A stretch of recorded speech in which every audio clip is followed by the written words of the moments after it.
So should we go ahead and get started then? Good morning, everybody.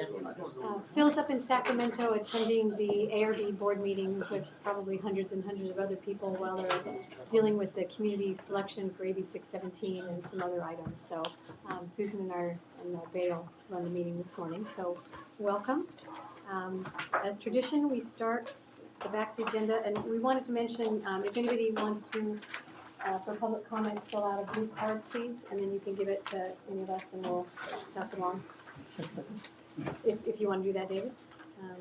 Going to trying out that other system to see if it makes the meetings a little bit more smooth. Okay, so our board meeting in October is the off-site meeting that's followed by the Clean Air Awards, so we'll be downtown. And there is one public hearing, and that's for amendments to Rules 2001 and Rule 2002 related to reclaim. And Tracy Goss is going to give us a quick summary on that. Hi, good morning. I hope everybody's doing well this morning. If you'll recall, we did bring amendments to the board back in January on Rules 2001 and 2002 that really started the process for the transition of the reclaim program to contaminant control regulatory structure. Since that time, we have received some feedback from stakeholders. So in part, the recommendations are going to be going before the governing board at its next meeting. One of those is an option to allow facilities that have not received an initial notification to exit reclaim, give them the opportunity to exit reclaim. We do have a proviso that we've added to the rule to make sure that they have subject landing rules for their equipment at their facility.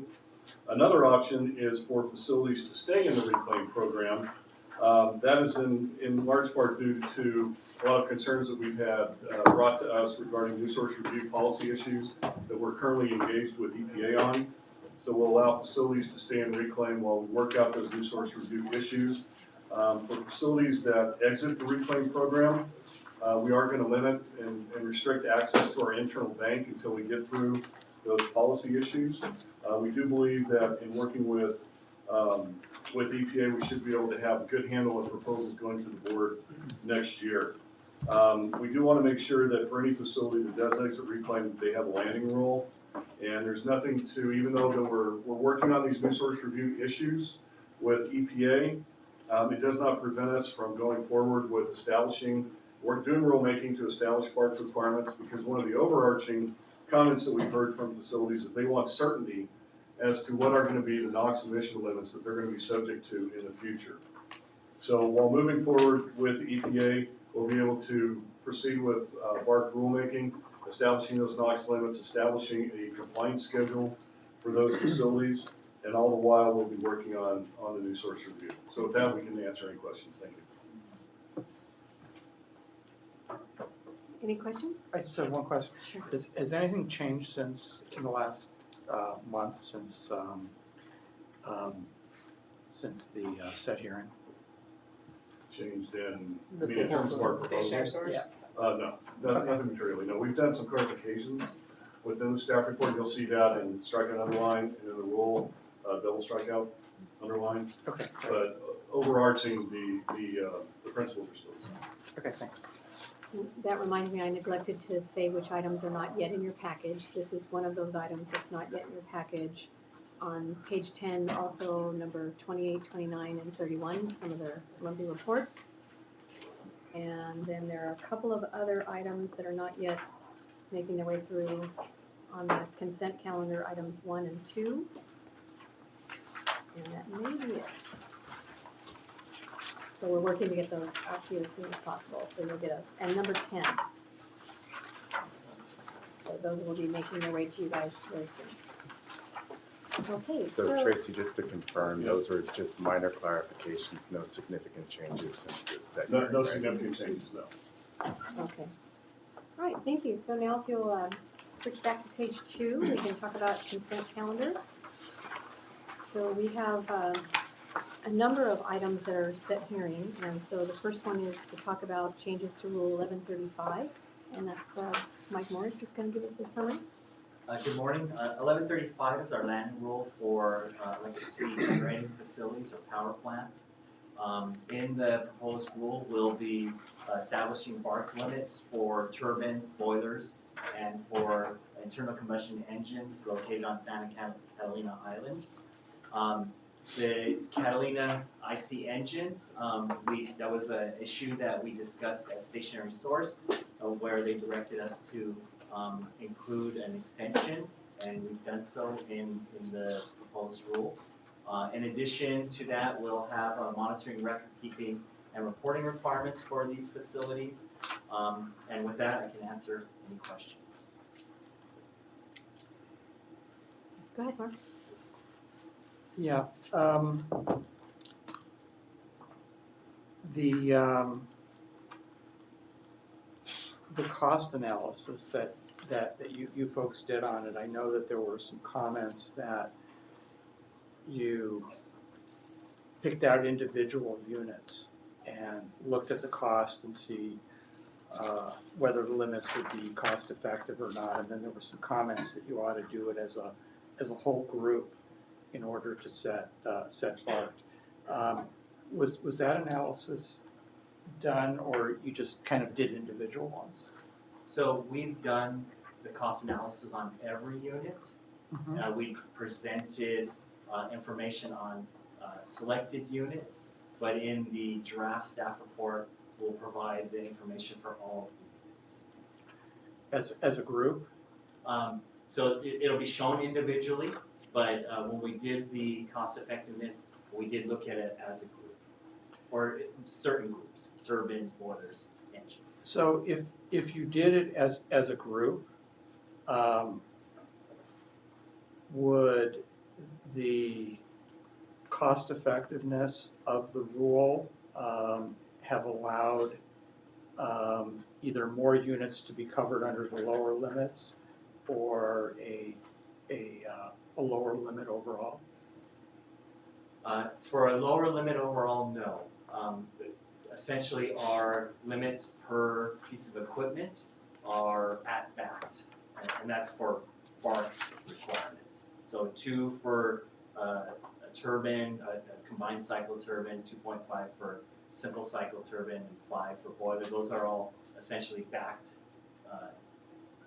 limits as well. So by unit, no. When it comes to the particular nuances within a class of units, what we did was we looked at certain types of equipment that were low use or very close to the limits, and if they were incorporated into the cost effectiveness, they may have made the entire change not cost effective. The costs, as you'll see in the staff report, are staggeringly high for some of these units that have very little emission reductions because they're either low use or they're very near the limit that we're setting. Okay, so so using the same method that we've used in the past where we look at it as a group would not have gotten us additional emission reductions? That's correct. It would have resulted in a less stringent level? That's correct. Okay. With respect to the BART limit for ammonia, and I think generally you're talking 5 ppm. That's correct. And have you looked at other places where ammonia slip is less and considered numbers like a 2 ppm? Well, generally there's a trade-off between NOx and ammonia slip. And so where there might be lower limits for ammonia, that would mean a higher number for NOx. And so the numbers that we have for both the NOx and ammonia limits are considered backed at this time. Can't you address that by increasing the amount of catalyst, for example? I imagine that there's ways to do that, but nothing has been shown to be achievable in practice at this point. Because I know at one point the state of Massachusetts had a as a back limit, which is BART is supposed to be based upon that roughly, or actually layer limit, had a 2, 2, and 2 requirement. 2 ppm NOx, 2 ppm ammonia slip, and 2 ppm. I don't remember what the third one was, but this was like maybe 15 years ago. I'm not aware of that specific unit, and our backed analysis of 2 and 5 is the current back right now. The district has been fairly vociferous in defending the fact that BART can be technology forcing. Is there any reason why in this category staff has chosen not to kind of push those power generation emission reductions?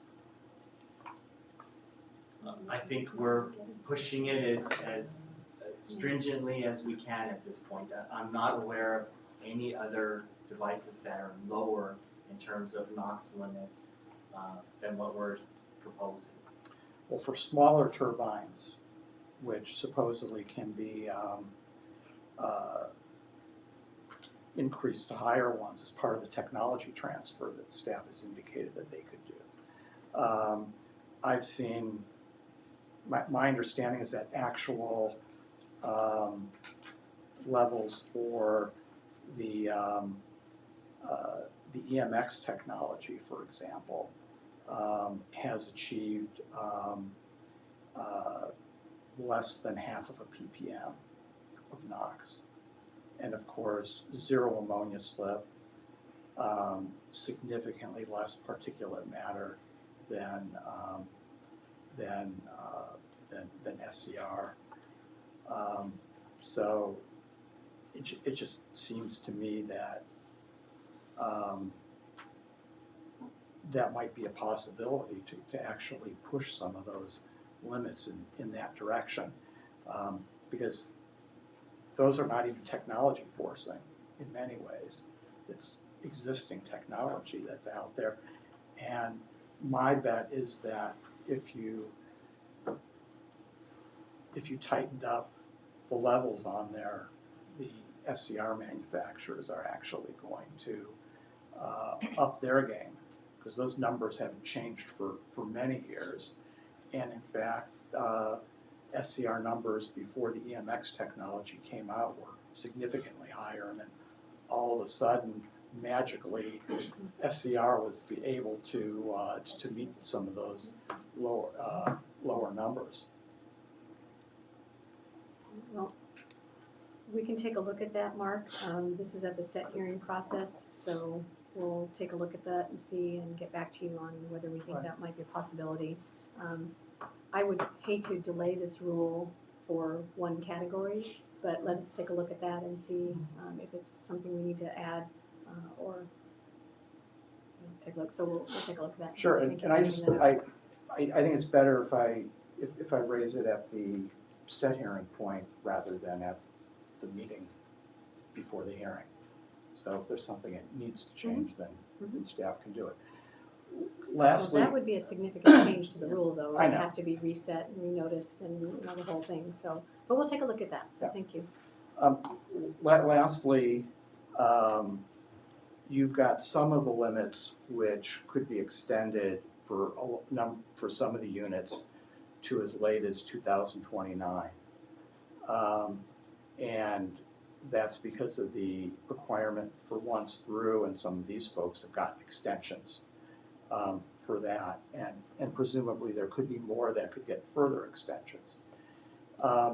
Does allowing them all of that time comport with the requirements of BART by, was it 2023? Well, so we did analyze the costs for having those units retrofit or put on selective catalytic reduction for some interim period. If they did get an extension, and the cost effectiveness would exceed $50,000 per ton. So it was completely because of the cost effectiveness then. Because essentially, as soon as that deadline passes, they'll have to shut down those pieces of equipment. So the life of that control system would be a few years at most. But it might be cost effective if they just did their project early.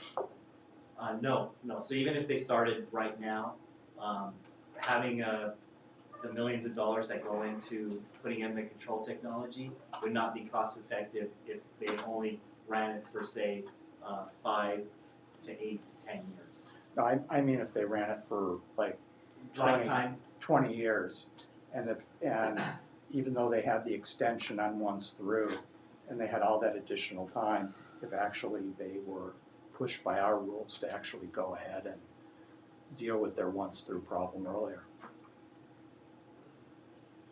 Say by 2023. Well, BARC does have a cost element in it. Right. So what I'm hearing them saying is it would be a stranded asset. They'd have to spend millions of dollars and they wouldn't have enough time for that equipment to And advertise. but what I was saying is that They did it faster. if they went ahead and did their once through retrofit at the same time, then that cost effectiveness could change because then it no longer becomes a stranded asset. That's true. Of course. Mark, the numerical standard of a particular control device is an extremely important variable in determining the level of stringency of the standard. But equally important, is missing from this conversation, is for what duration the standard has been established. Is it an instantaneous? Is it 1 hour average? Is it the daily average standard? So the level of stringency is to be evaluated by taking into consideration both variables, not just one. Right. Just one, too. Could I ask a question? Thank you. I have a much simpler question. Anything would be simpler. I thought mine was simple. What is the current NOx emission for these, 35? How many facilities are there? So there's 32 facilities right now. What's the current NOx and what do we hope to achieve regarding reduction? So the current NOx levels for these pieces of equipment, approximately 3.5 tons. 3.5 year. tons? And we're expecting to reduce it by 1.4 tons per year. Well, the reason I ask is that I went through Pink State through the fine system, and I ran numbers on the NOx for the last couple of years, and it was less than 2 tons, I believe. So we're really talking about what's allowed in the permits. Is that what we're talking about, the theoretical limit? So as Lockie just mentioned, with what's an initial limit versus or temporary versus what they're actually running. So we use the permit limit instead of what might be achieved from moment to moment. So, okay, so coming down to a realistic emission reduction, has staff taken a look at what the reasonable actual emission reduction would be, putting in BARC and on the It wouldn't change very much, with the exception of perhaps a few boilers. But we'd probably end up in somewhere around 1 ton. Okay. And I'd have to actually calculate it to give you That's good precise enough.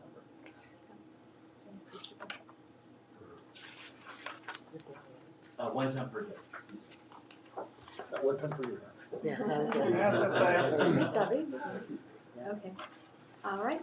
So no other questions. We'll turn to Rule 1407.1, which is proposed, and Susan will give us that information.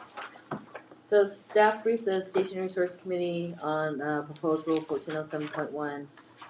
You may have heard from some of the industry representatives in regards to this rule and conducting a source test and their preference for us to work with Cal Poly and do testing at Cal Poly first before we proceed with source testing. The direction from Stationary Source was that continue to work and do sort of a parallel effort with Cal Poly We're initiating a sole source with Cal Poly, and we're also working with the industry to see if we can come up with something a little more palatable and possibly doing some emissions testing that under conditions that they'll feel more comfortable. This will require facilities to do a one-time source test. We've sort of trimmed it down as much as we can in regards to the number of source tests. It'll be focused on the furnace one furnace at their facility, looking at what a typical run of the metals that they use. There's also other information on the getting the material composition of the metal that they're melting at that time, and then also 1 year of record keeping. Then the idea is that we would then take that information to develop emission factors to establish control requirements for these metal melting facilities. And I just want to add that when we started this process, we reached out to these facilities to offer that we would conduct the source test. We would do it with our own source testers, so it wouldn't cost the facilities anything. Initially, they thought it would be okay. They're very nervous because we're talking about hexavalent chrome, and we understand their concern and the potential for risk communication. So we're trying to be sensitive to what they're concerned with, but still meet the objective of we need to get this information so we can start putting on controls on these furnaces that they're doing metal melting that has chromium alloys. So I think one thing you left out is we initially offered, they said yes, but then they came back after a delay and said no.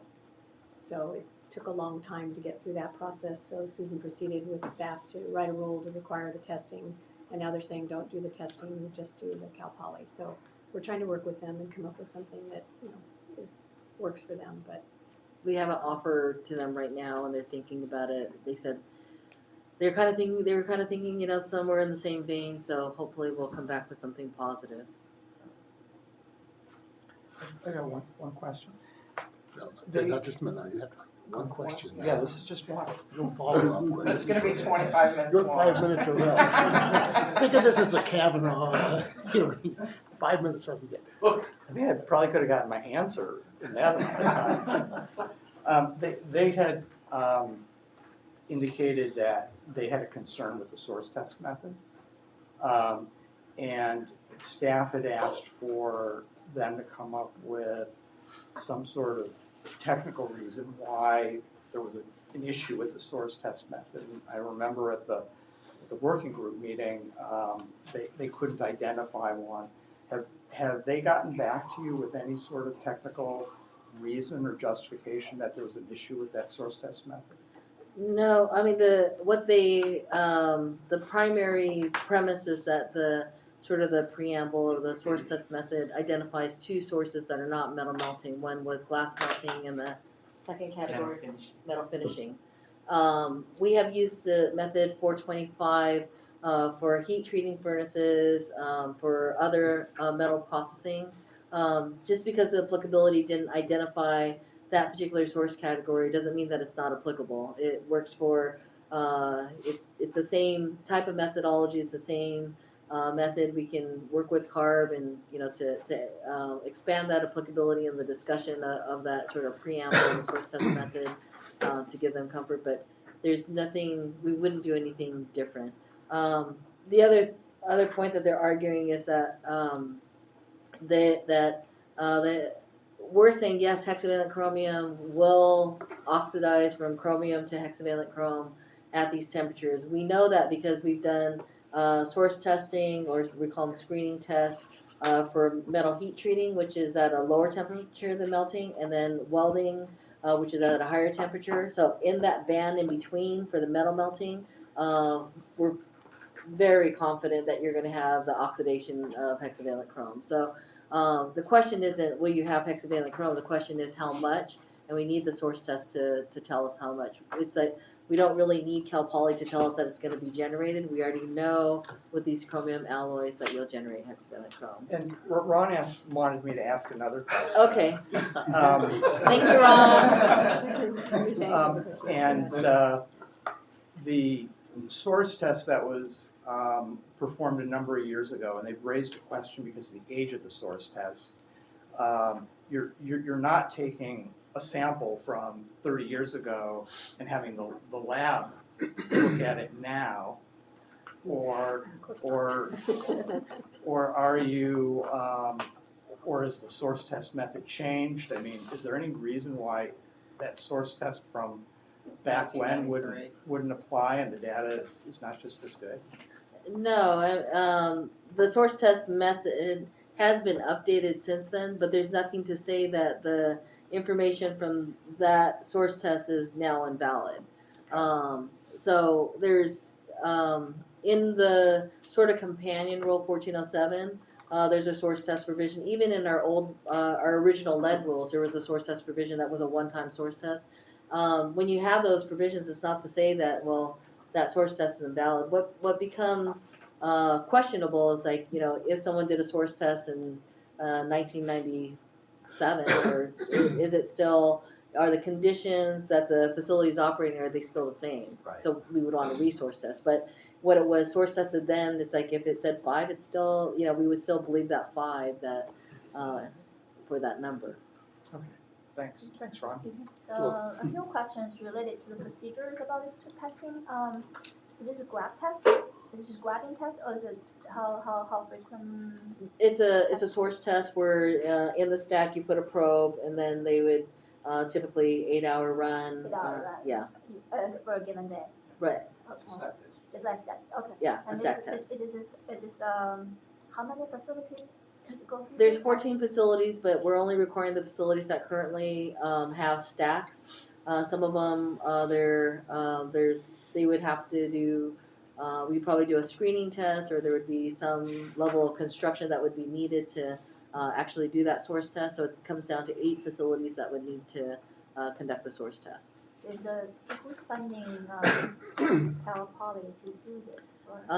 We would be paying Cal Poly. Industry offered, but if we do proceed, we would prefer that we have the ability to speak, directly to Cal Poly, that it's not a pass through with industry. The Metals Coalition does have a contract with Cal Poly.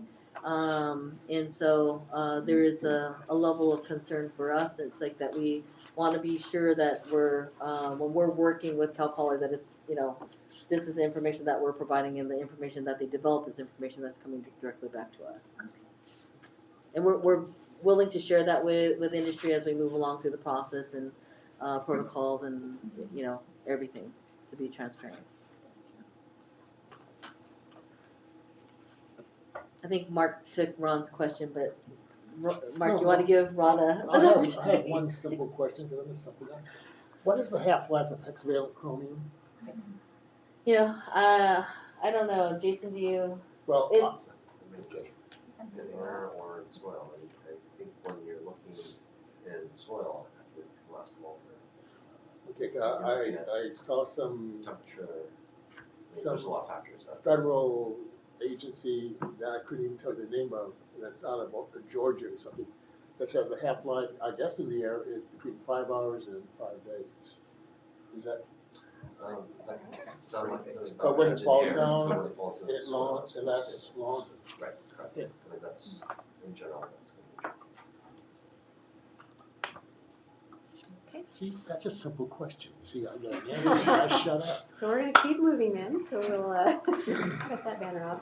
Susan has the next item as well for proposed changes to Rule 1469. So the beloved 1469 rule.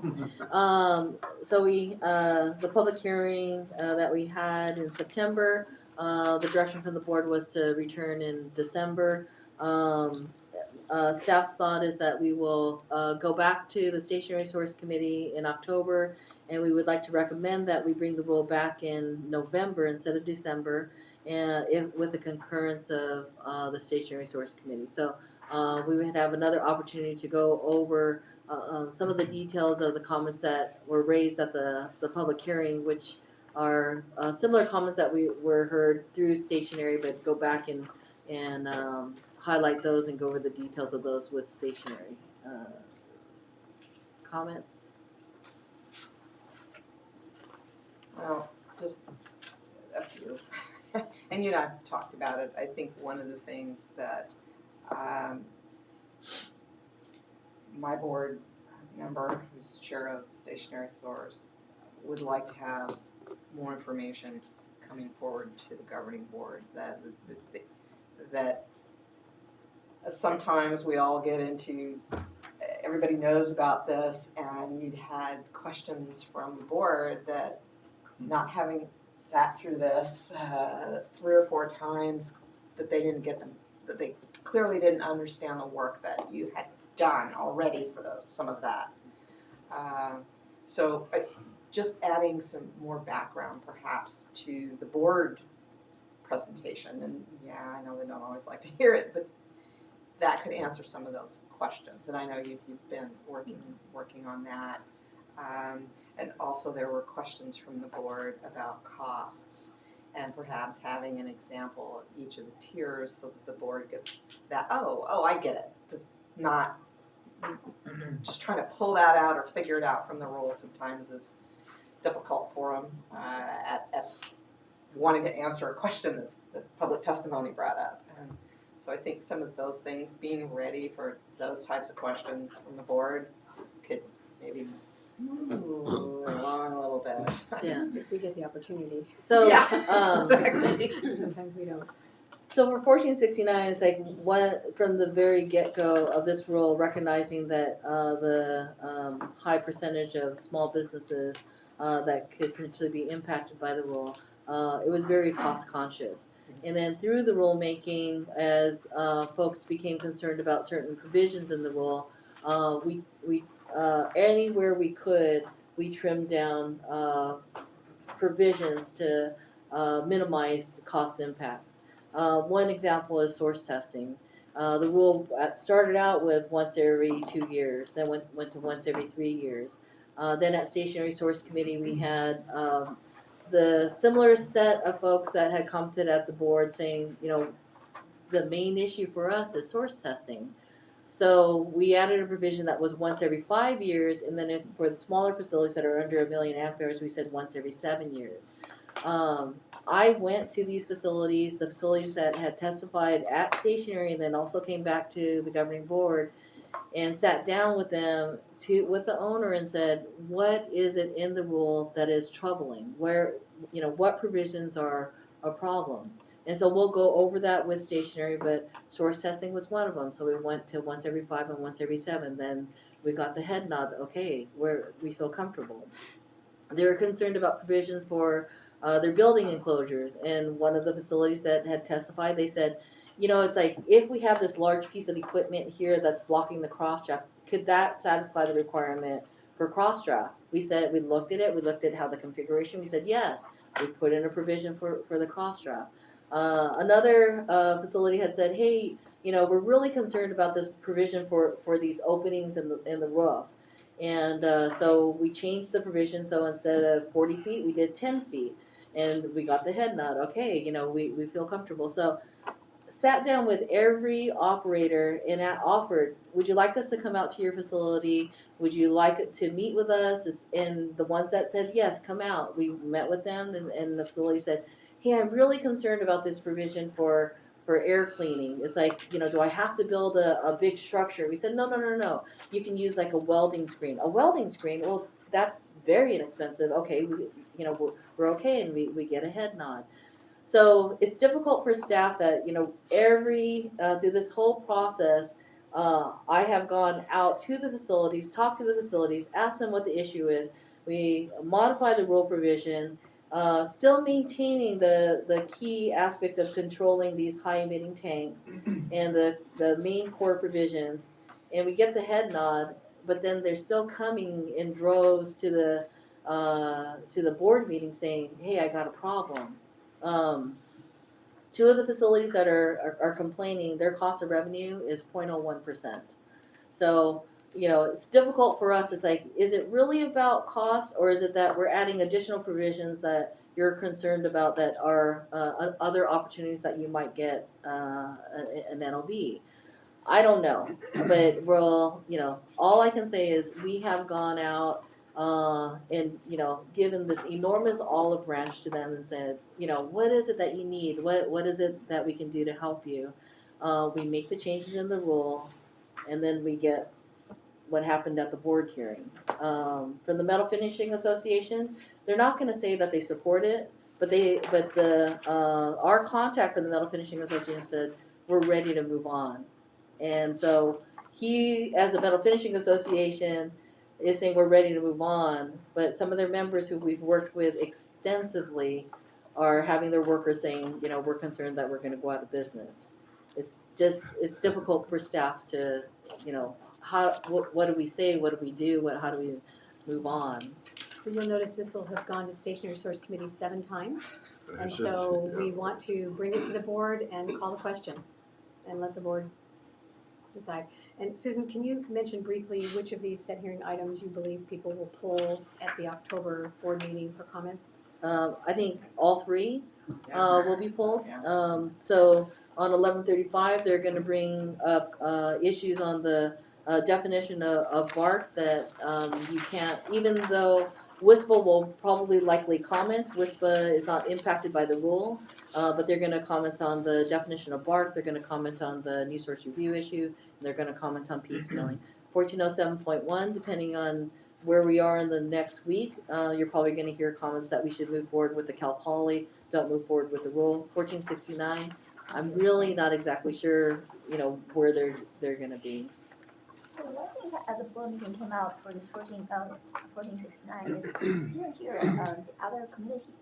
The community is not coming up and speak up their concerns, and the schools near those facilities, and I don't know, like I know the staff did a lot of outreach, but it sounds like at least those people are not voice out their voice.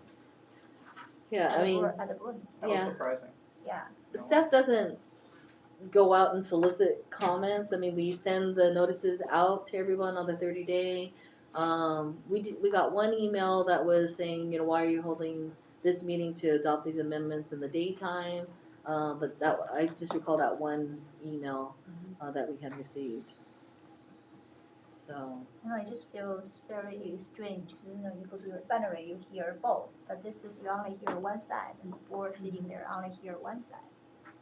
There was the other side from Rabina Sewell, Jane Williams, Florence Caribbean, and so it's Del Amo Action Committee, Safe Toxics, and California Safe Schools, that felt the rule was difficult to navigate through. That they wanted the provision for the distance to sensitive receptors in the schools to be equal. And then the issue on the PFAS.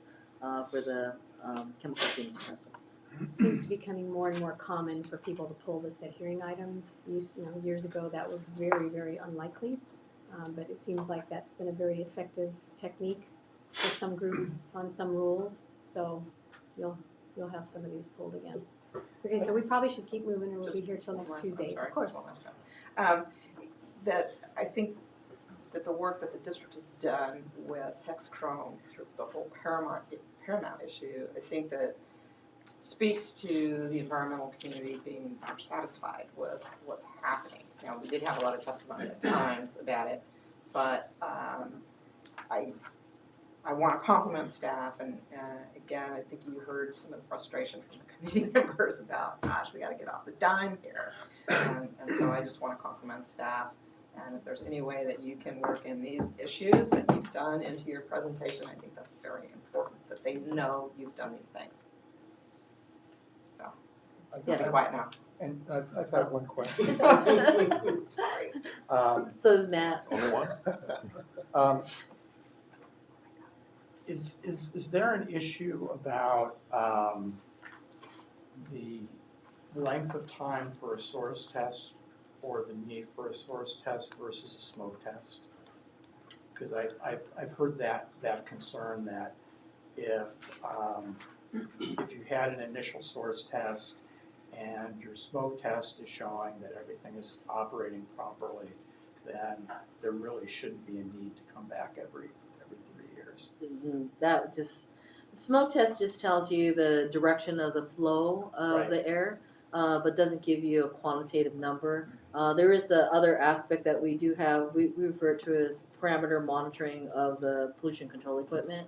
So one parameter is looking at the flow, that's the smoke test. Well, you'll hold a smoke stick and you'll watch for the direction of the air going to the pollution controls. Another one is looking at the pressure drop or pressure increase across a filter, showing that you could have a breach or a hole if there's a drop or an increase. So, at a certain point, you need to do sort of like the overall check to make sure that you're still maintaining that control equipment and you're achieving the emission limit. And so once every 5 years is probably one of the longest time periods that we have in toxic tools. Some are old toxic tools, some of them are a one-time source test, and 1469 had that one time. But we need to do at some point some periodic check as a quantitative number, where are they? So. That's great, and thanks, and I want to echo Ruth Ann's comments about how how great you folks have done on this, and some people aren't happy, and that doesn't mean that they're right or wrong, but you folks have really just done a yeoman's job on it. I just want this rule to go through. Yeah, It's it's hard a moving. big old monkey on my back. I think you could do, a more sort of like an easy digestible way to explain the health effects of Chromium 6. When you say, cancer, non-cancer rates, it's quite technical, not to me, but to many Right. people in the room. It's just a way to explain that, even lower concentrations at nanograms is still a cancer risk, and how to effectively communicate the significance of this cancer at low dose I think is important. Not everyone get it. Right. They think it's so low, it's not health, but there's no threshold. I know, genetic staff mentioned that, but it's just, maybe it can be better way to communicate to the non-technical audience. Emphasize the health risk. There's, probably the most simple is just looking at the cancer potency and comparing it to others. It's, cancer potency of hexavalent chrome is like this, and the cancer potency, it's so. Maybe they relate it to something they understand, like Yeah. 2.5. Something they can, this is really bad. Yeah, its and magnitude's more significant than other toxic air you can relate contaminants. it to something that's easier to digest for non-technical audience. Okay, I think So Jan- just real Uh-huh. brief, thank you again for going through the history. The first 6 times it was at Stationary Source and all the different, changes, modifications, revisions. With the tone of the board earlier this month, is there some projected additional revisions, edits, compromises between industry and staff that we project that will be coming forward in the next Stationary Source Committee? So the only. Or is it kind of like it's just gonna go back through again? We're gonna move it forward to the board similar to what we heard, similar item as what we heard earlier this month? Yeah, I think this is where we feel pretty confident with the proposal. So there's the only one change that we're recommending is a distance for openings to a sensitive receptor, which was 100 feet. We're going to make it 1,000 feet, so it's consistent with the distance for openings to a school. I think Supervisor Solis had brought that issue up, and we think that that consistency makes sense. And the reason why there was a difference was we started with a provision of 100 feet, and we added the school provision later to be more health protected for schools. But why wouldn't we want to be just as health protected for the residents? So that's the one change that we're gonna make. So in terms of the material difference for a facility, they would still have, it just is the choice of door that they would close. So if they had 2 doors in the cross draft and one was 100 feet from 1,000 feet from a sensitive receptor, they have to close that one that's closest to the sensitive receptor. So the provision is the nearest door. If I can add to that, I think that the Stationary Source is expecting then industry to bring whatever evidence they said they had at the hearing to Stationary Source. If you make these claims, then bring it, bring the information, because we are, heard this rule ad nauseum, and if you can't give us something conclusive to then direct staff to do, So is that an implied directive, or has that been expressed? I think it was said pretty clearly from the board, from the dais, hey, you know, if there's this, we're gonna send it back, but you need to bring whatever it is that you're saying you've got, so that we can look at it. That's the impression I certainly got from the board hearing, that you have to bring something, we can't just base it on anecdotal testimony. But I could be wrong, but I got that impression. I know that my boss wants to see, if you have something, you need to bring it to us. You can't just talk about it all the time. Yeah. Okay. They don't wanna do it 8 times. I don't see any further comments or questions, so we'll go to the last set item, and Zora's going to explain the updated 1-hour ozone attainment demonstration. How does that, Zora? Oh, there you are. Good morning. This item is basically regarding updated 1-hour ozone attainment demonstration that we had in the 2016 Air Quality Management Plan. As you recall, 2016 Air Quality Management Plan included attainment demonstration for a number of federal air quality standards that were exceeded in the basin, including 8-hour ozone standards and the PM2.5 standards, as well as this 1-hour ozone standard that we're currently updating. The update is primarily to make sure that the updated demonstration is reflective of the final emissions inventory that was used in the 2016 AQMD. What happened was, in the 2016 AQMD, there were many versions of inventory that came forward, and unfortunately, the final version was not incorporated into the 1-hour attainment demonstration. So this update would address that. The difference in inventory was about 7.5 tons a day of NOx in 2022. So when we did the additional analysis and did our air quality modeling analysis, we realized that we would not need as much NOx emission reduction by 2022, and that would essentially remove the reliance that we had on CARB's mobile source measures for demonstrating attainment for the 1-hour standard. That included both their defined control strategies as well as what we call the black box 183.5 measures that we relied on for reducing emissions in 2022. But with the updated analysis, we were able to demonstrate that we no longer need those reductions.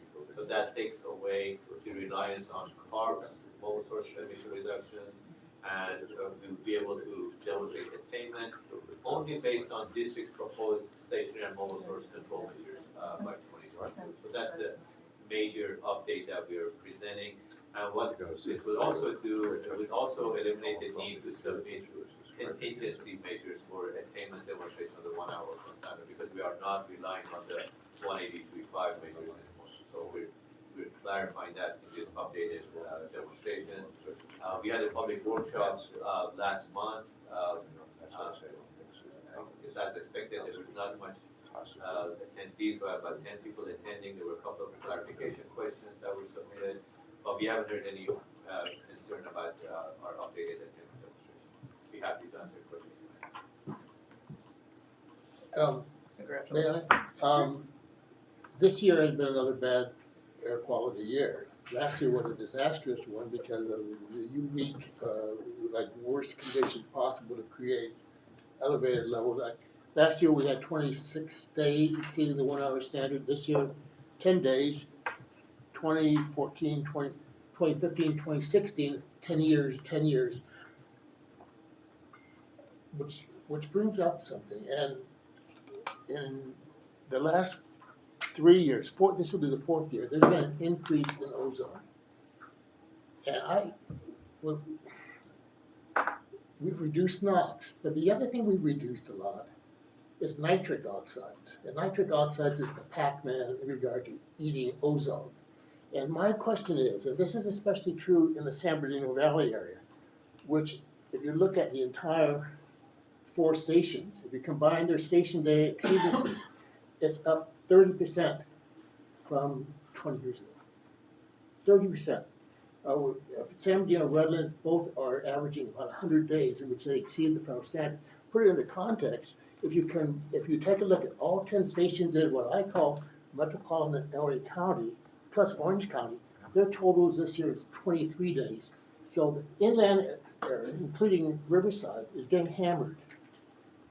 My question is, when you go with a NOx strategy, and I think we're at the point where VOC inventory may be higher now than the NOx, but when you go with a NOx strategy, could staff look at what is the impact of reducing NOx, NO2, and nitric oxide?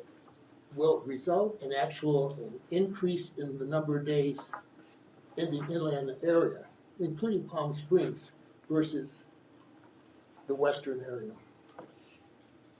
Yeah. I think someone should look at that, because just saying global warming, this has been a warm year, but I believe September and April, where we had, I think, 12 days exceeding the first, actually were slightly below average. So I don't think global warming is the answer, but I do think nitric oxide is something that staff should take a look at and see if there is not something going on in regard to nitric oxide reductions. And I looked at San Bernardino and LA, Central LA and San Bernardino. 2014, which was a bad year, 2017, which was a bad year. And just those two stations, the nitric oxide levels went down 70 to 80%, which was quite a bit more than the NO2 levels. So is there something going on with that that's going to result in a major impact of the inland area? That's it. Yeah. I don't know, but I think it's something worth looking at. Yeah, staff is looking at some of those. Oh, are they looking at that? Right, we are looking at that. We are actually planning to release an RFP to look at the impact of climate on what we've seen over the last few years. Obviously, if we look at the long trend, there is reductions in what we've experienced, and we hope that the long-term trend will continue. Well, it looks like the high levels are definitely going down, not by a lot. Right. But I have a little thing here where I look at the 40-year for the basin days, and last year we were above the 20-year average in regard to exceedances. Right. And this year we'll be above 2, because we still have probably 4 or 5 more days of exceedances before we're done. Yeah, we're definitely concerned about some of the numbers we're seeing right now, and we're looking at various ways to study and understand what the trends mean right now. Climate, weather temperature definitely we believe has an impact, but we are looking at other factors as well. Okay, I guess what I'm asking is a real strenuous effort to reduce NOx, which is a NOx strategy. Right. Will it actually get the results we think it will? Right. Just clarifying, for the 1 hour ozone attainment, we're relying on both NOx and VOC reductions, so we need about 20. The other thing, Steph, and again, I don't know what I'm talking about sometimes, but in regard to CO, I'm willing to agree to admit to that. CO2, what is the impact in regard to vegetation? I mean, shouldn't it be increasing growth of trees, and therefore is it resulting in increased hydrocarbons coming from the natural area? Yeah, that's another area we're looking at. Biogenic emissions is definitely a big concern for us, and we continue to look into updating those. Okay. And that clearly has a seasonal variability. When you run model, if you run annual average, you may not see it.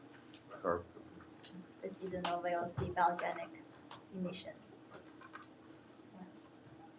All right. I've got a comment and a couple questions. One is that mine may be shorter than yours. One is that I was extremely excited to see this, particularly since the 82 AQMP said that air quality was going to get better until the early 1990s, and then was going to get worse, and we could never ever meet that 1 hour ozone standard. So this is like a real thrilling day. It's taken a couple of years, and I had all my hair back then. But the control measures that are being indicated no longer needed to attain them If we actually looked at the modeling assumptions for temperature, is it possible that if we adjusted those to indicate some more realistic numbers for the assumptions of temperature, would we in fact actually still need those additional strategies? And maybe that's a question that can't be answered right now. I mean, we try to use the same modeling platform that we use in the 2016 program. So that does include projections of neurological effects and all that.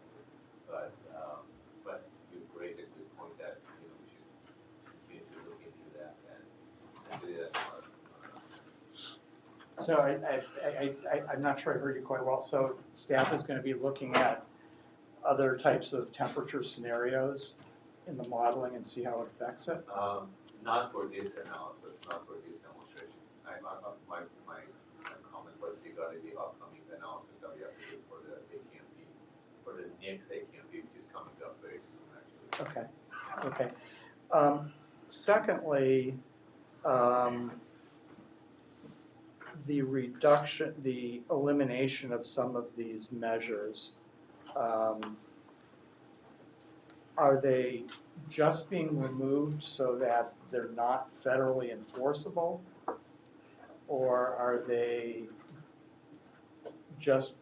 being removed because there's no intention on implementing them? Because they're clearly needed in order to meet state standards. Yeah.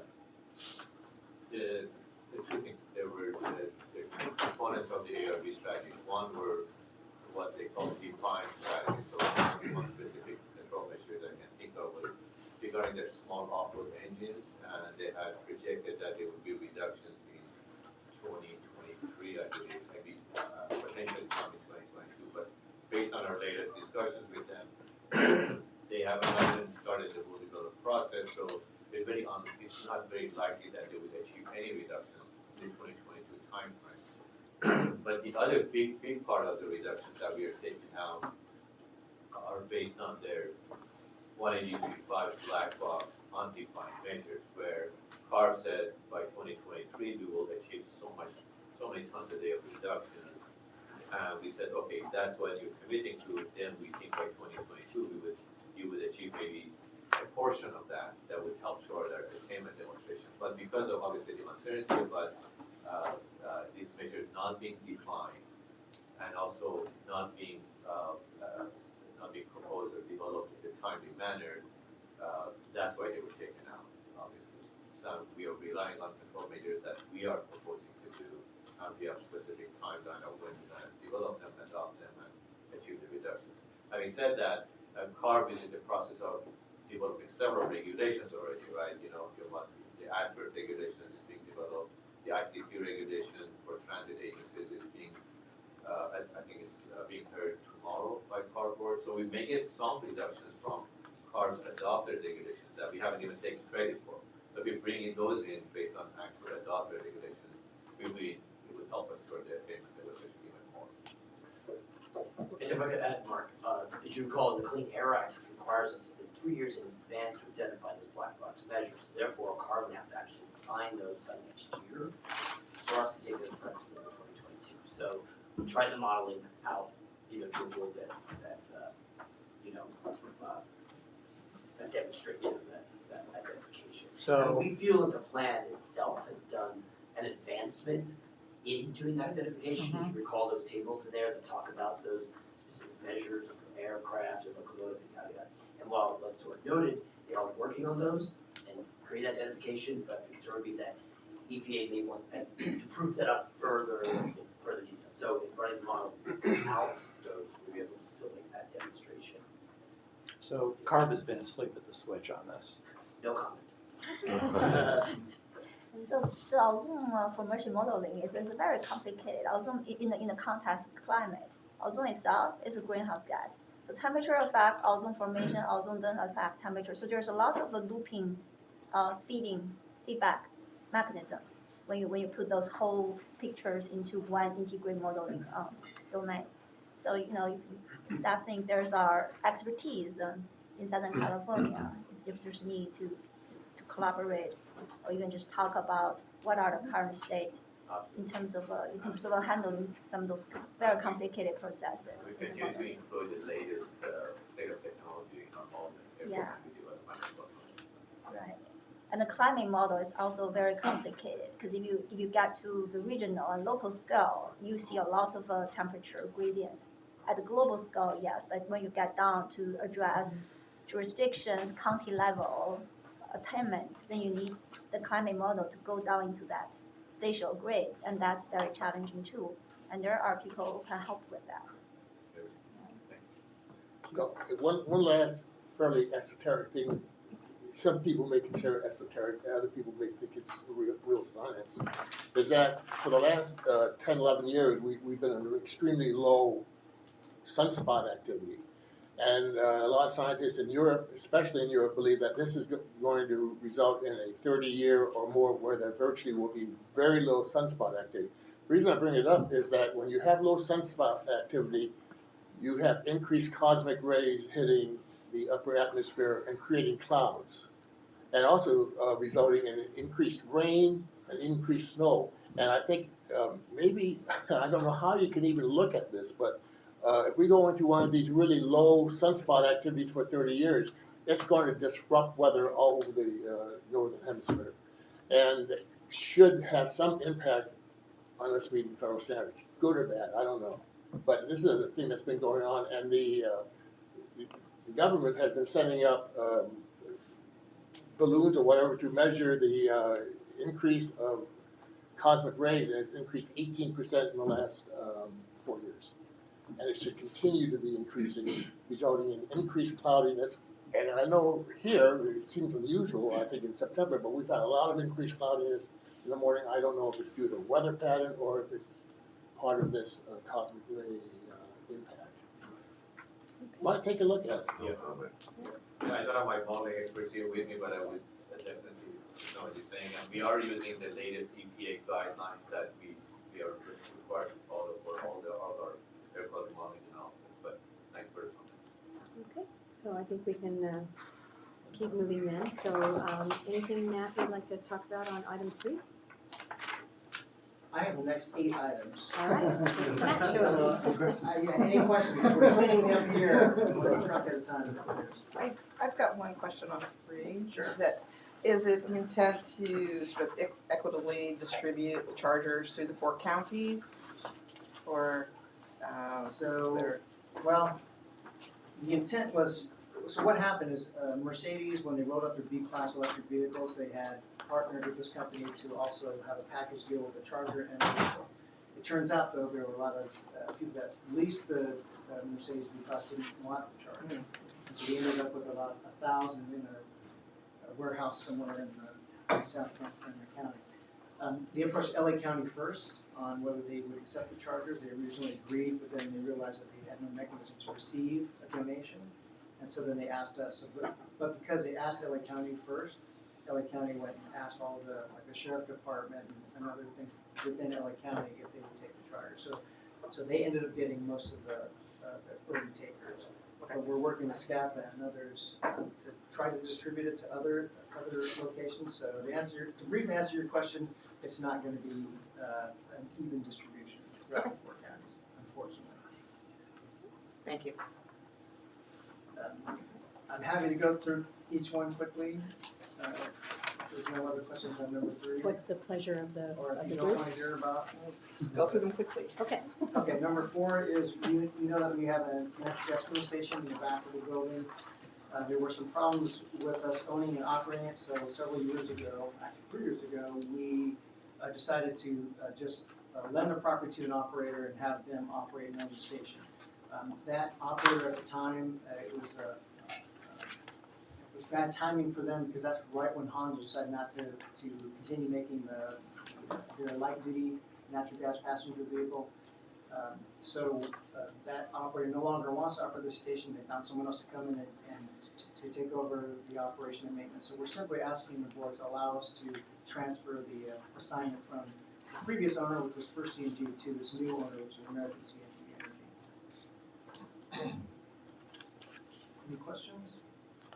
Okay, item 5, we are developing and demonstrating a zero-emission battery-powered switcher locomotive with a corridor for Los Angeles. They applied for an ARB grant.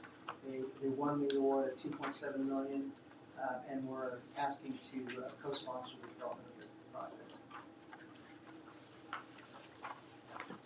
No questions. Number 6 is this was a project that we won also through ARB's Greenhouse Gas Emission Reduction Fund for $24 million to develop zero-emission drayage trucks with 4 major truck manufacturers. At the time we submitted the proposal, there were some unknown costs, and so now 2 of the manufacturers, BYD and Peterbilt, have said, well, they need additional funding to do some baseline data logging. So what we're asking the board is to approve us to re-execute their contracts with a little bit more funding, and that funding will come from our admin portion of the project. So we're not asking for additional money, all we're asking is to redistribute it amongst 2 of those project components. The other 2 big things in there is that we're asking for a temporary advance of funds, and we do this all the time because in order to pay our vendors, once we get the invoices quickly, rather than having to wait for us to then submit the invoice to the ARB, ARB then goes to the DGS, and then they get the funding. It could be up to 60 days or more. And so we're just asking to give us the funding up front and we can pay our vendors more quickly. But this is again a development of zero-emission drayage trucks. No questions on that. The next one is implementation of DC fast charging network. We applied to the Energy Commission way back during the initial round of EVSE implementation back in 2013 to deploy fast chargers with Nissan and another company who has since gone out of business. Nissan then, they were going to donate chargers, but then since there were so many EVSE providers that were stepping up to do fast charging, they withdrew from the program. So we had to rescope the program several times. But it turns out that there was a misunderstanding between the Energy Commission and ourselves on who would pay for installation of the chargers. It only recently came to light to the Energy Commission that there was an intent, or there was a belief they would pay for installation. They didn't have that same opinion, and so there's now a gap of about $350,000 to complete the project. And so we're asking, rather than have a protracted argument with the Energy Commission, we're simply asking the board if we could pay for the installation of those DC fast chargers. Any further questions on number 8? We are requesting the board provide an endowment to the University of California, Irvine for a $1 million scholarship for a graduate student research program that they're just establishing called the Samuelson Energy Visionary Scholarship. This is something similar to which we did for UC Riverside when they were actively seeking ARB's approval for having their laboratory there. So it's not unusual that we would do this, but this is a request that came from UC Irvine, and we thought it was a viable and worthy cause. The second project is also to co-fund the Department of Energy program with the University of California, Irvine to look at fuel cell hybrid technology, fuel cell gas turbine hybrid technology, and that request is for $200,000 to supplement a $400,000 request from the DOE. No questions on that. The next item I'll take, which is, this is something we pay the board every year. It's a routine item to recognize funds from the US EPA Section 105 grant to supplement our PAMS program. We're also recognizing revenue from NASA to do following projects with them, and then also transfer money from some accounts to supplement our EQ spec program. No questions about the final item for me is to recognize funds to implement a Energy Commission project and AB 134 contracts for replacement of diesel trucks. So we applied and won an award from the Department of Energy, California Energy Commission to do truck replacements at the ports. It was $8 million. We are kicking in $2 million, and we're asking each of the ports to also provide $2 million each. to replace diesel trucks, and we are going off of our Prop 1B over-subscription list. And at the same time, we're also asking to further use our AB 134 funds, which was the budget trailer last year, to help the AB 617 program. So there's two separate pots of money, but essentially for the same types of projects that we do diesel replacements. So the CEC grant is about it's $14 million, and the AB 134 program is about $16.5 million. And it's for both zero and near zero emission trucks. We have answered questions. Not seeing any. Thank you very much, Matt. And Ron, you have the next two items. Yes, Thank good you. afternoon.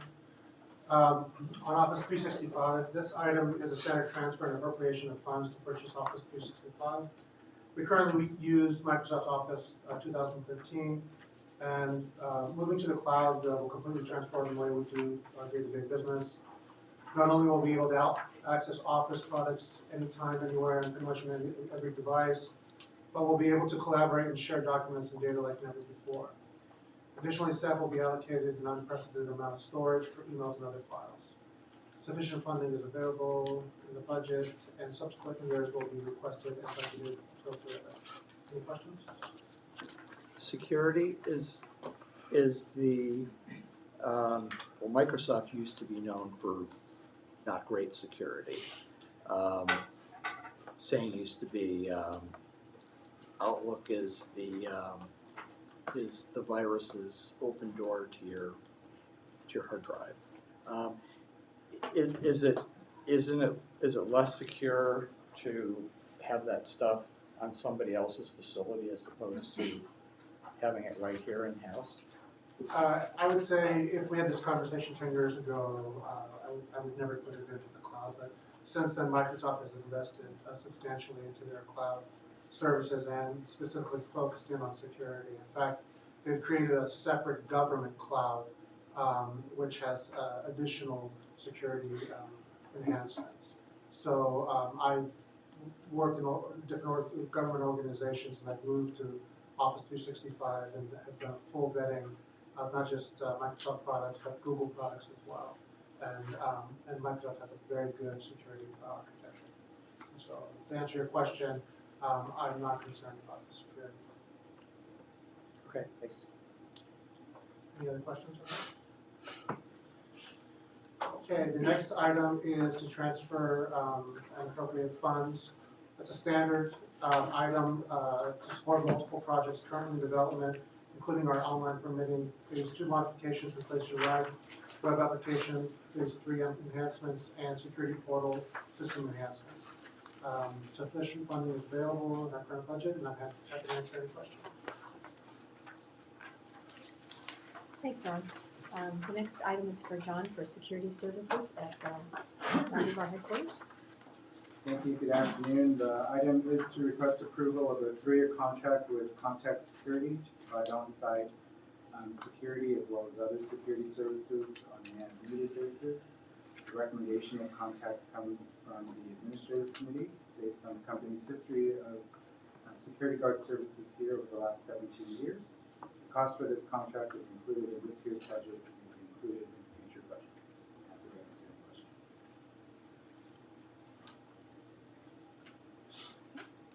Thank you. And the next item is yours as well, John. Item 14 is the creation of a new manager position in Ron's IM division. The new class specification reflects updated knowledge and skills required to be prepared to address current and future state of technology. In addition, the existing manager positions in the division will be reclassified to this new specification. There's no fiscal impact to this action other than the funding that's already included in the budget. Happy to answer questions. Thank you. So item 15 is the item that's a routine item for the contract awards by the MSRC. Any questions on that item? All right. The next item, Mike Kraus is going to give us a quick update on the test method guidance document for our adhesive and sealant applications. Morning. So, afternoon, sorry. Okay, so as you know, last October, we brought to the board Rule 1168 for some amendments. 1168 is our adhesive and sealant rule, so it regulates the VOCs from those products. This is a, you know, as you know, it's an area source, so there's not really a specific permit on a product, so therefore things like test methods are really critical for us to ensure that they're meeting those standards set by the rule. The board did direct staff to create a document that would walk people through the test method determination. We did just that. We created a guidance document, really relies on things like flow charts to make it really easy for those folks that have a particular product will know what those approved test methods are to follow. We did 2 working groups with that, and we had, you know, we had public comment, we incorporated those. Sort of the only real outstanding comments that we have received, and we also got noted again at our stationary source meeting, was based on that what's called a thin film type of product for UV-EV. So we call it energy curable, but basically it's, you know, UV-EV. Anyway, it's a really good product. They get really low. There's real low VOCs, and now there is an ASTM method that's out there. They would like to see that method be used for enforcement purposes. We don't really, as staff, approve that. For enforcement purposes, we do encourage that for those manufacturers to determine what the VOC for that particular product is. But to do for enforcement purposes, we would actually need to know that those are the constituents of that product for us to mimic those in our laboratory setting. So unable to determine whether those are the actual constituents used for that end product, we're unable to follow that particular method. However, on the other side is there actually isn't any known product right now that kind of fits that definition. So until that point, we would just kind of leave it as a test method to be determined. So that's basically it. Again, we're taking this then to the board for its approval in accordance with the resolution. Yes, Mark? I really enjoyed the presentation that you folks did. It was very illuminating at Stationary Source Committee. You know, 2.5 minutes. Pardon me? You know, we had to jam it in 2.5 minutes. Yeah, I mean, that was real good. I thought you could have cut out a little 15 more seconds. But the response by RadTech to your to the reasoning behind not using it for enforcement, aside from the fact that there's nobody there that would use it, was that you could use GCMS in order to do that. What would staff's response be to that? Right, so we did actually add that to the guidance document. We have a discussion, you know, on those types of methodologies. But again, it would have to go, there's not an approved method. Remember how these test methods are. They're set up in a structured format that goes through CARB and EPA, et cetera, and gets approved. So that is a path, that's a potential pathway. I mean, I'm not a chemist, so it would be something that would have to be sort of laid out and you know, and proposed. But that hasn't really, that particular angle hasn't really been fleshed out. But it is a potential for that. It's just a matter of time and resources, really. But as far as like identifying a specific approved test method, you know, again, that hasn't.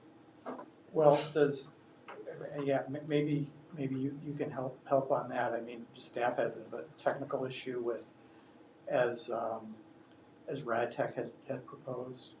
Well, I mean, I think GCMS, I mean, it's a complicated analysis, especially when you're looking at the types of components, and I think as reported by Mike in the slides, I think there's a concept of, you know, the ingredients themselves versus having the product in total. So I think then there's a kind of just overall absent of the technological method, there's the general approach that needs to be taken, and I think when you're looking at emissions, I think Mike's group is indicating that, and also technically you want to have the product itself.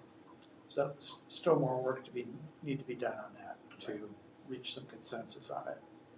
Yeah. Okay, great, thanks. Thank you. Thank you. So then we're starting to get into the section on the receive and file reports. So I'll just ask, are there any questions on any items on page 9? Or does staff have anything you need to highlight?